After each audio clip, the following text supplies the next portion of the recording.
Assalamualaikum warahmatullahi wabarakatuh. Perkenalkan, nama saya Jidan Ramadhani, NIM D241901109. Pada kesempatan kali ini, saya akan menjelaskan mengenai severity of use. Jadi sebenarnya apa sih severity of use? Mari kita cek. Sebelum kita jauh-jauh membahas mengenai severity of use, marilah kita mengenal terlebih dahulu apa sih yang dimaksud dengan padang pengembalaan.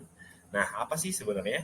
Jadi padang pengembalaan itu adalah tempat atau lahan yang ditamani oleh rumput-rumput, terutama yang unggul, ataupun dari legum yang digunakan untuk mengembalakan ternak. Nah, pada screen ini terlihat salah satu contoh dari padang pengembalaan, yang mana ada ternaknya itu sendiri, yang ada pada padang pengembalaan tersebut. Nah, pemeliharaan ternak di pastura itu memungkinkan ternak dapat memilih pakannya sendiri dan mengkonsumsi pakannya secara langsung. Namun, kondisi tersebut perlu diperhatikan. Mengapa demikian? Karena dapat mempengaruhi dari produktivitas ternak itu sendiri. Karena kita tidak mengetahui apa yang dia makan secara langsung di padang pengembalaan tersebut. Nah, di pasture conditioning scoring ini ada 10 kategori yang dapat dimasukkan ke dalam penilaian. Yang pertama itu plant disability, yang kedua plant diversity, ada juga plant density, plant vigor, percent legume, severity of use, uniformity of use, soil erosion, woody canopy, dan juga plant residue.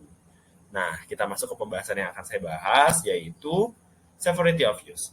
Jadi sebenarnya apa sih severity of use? Jika kita ketahui bahwa severity of use adalah tingkat penggunaan yang berhubungan dengan overgrazing dan juga undergrazing. Nah, muncul lagi nih istilah baru yaitu overgrazing dan undergrazing.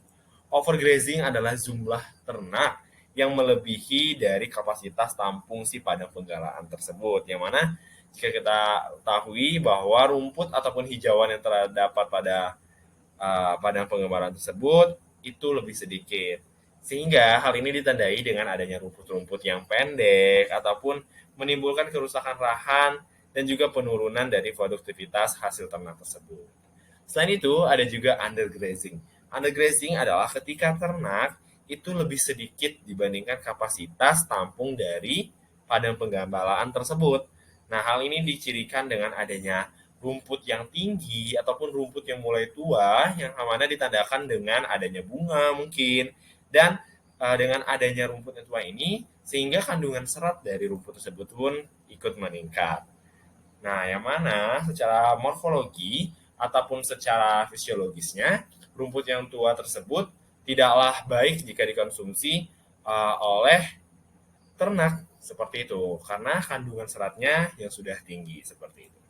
Selanjutnya, penilaian severity of use ini jika terlalu tinggi ataupun overgrazing itu artinya kurang bagus dan begitu pun sebaliknya ketika undergrazing itu juga kurang bagus. Sehingga pengukurannya bagaimana? Pengukurannya itu dapat dilakukan dengan melamparkan kuadran secara acak pada padang pastura atau padang pengembalaan tersebut, kemudian amati dari undergrazing ataupun overgrazingnya.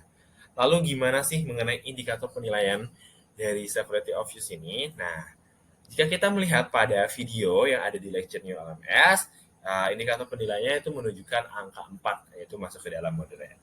Lalu bagaimana dengan tingkat penggunaan pasturanya nih? Nah, untuk tingkat penggunaan pastura itu dapat diukur melalui frekuensi grazing dan kondisi tanaman hasil pengembalaan, jumlah dan frekuensi yang tepat.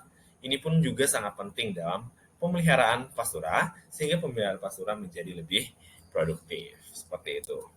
Yap, mungkin itu saja yang dapat saya sampaikan ataupun dapat saya jelaskan mengenai severity of use ini. Terima kasih. Wassalamualaikum warahmatullahi wabarakatuh.